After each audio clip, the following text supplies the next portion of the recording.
Do you have a great asset protection plan? You might be sitting back watching this video right now and thinking, I sure do. But how do you know? The only time you're ever going to find out if your asset protection plan is set up and will protect you the way it's designed is if you're involved in a lawsuit or you're being audited by the IRS. That is not the time to figure out whether or not your asset protection plan is there to protect you.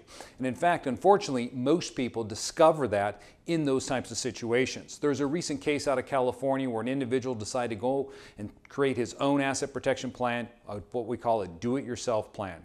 Unfortunately, when he sought the protection of that plan, the court didn't agree with him and they punched through the plan and they held him personally liable. I don't want to see this happen to you.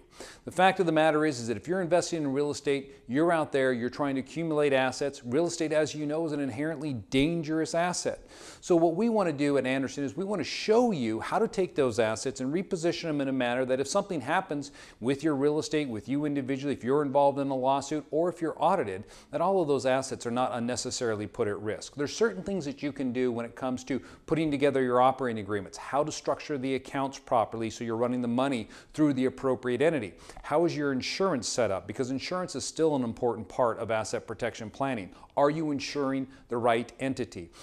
As well as when you move money back and forth between entities so you can continue to invest, are you doing it in the right manner? These are questions and in areas of law that we find that most people do not have a firm grasp on. We're going to cover all of those areas at our upcoming workshop in Honolulu, Hawaii on March 9th and 10th.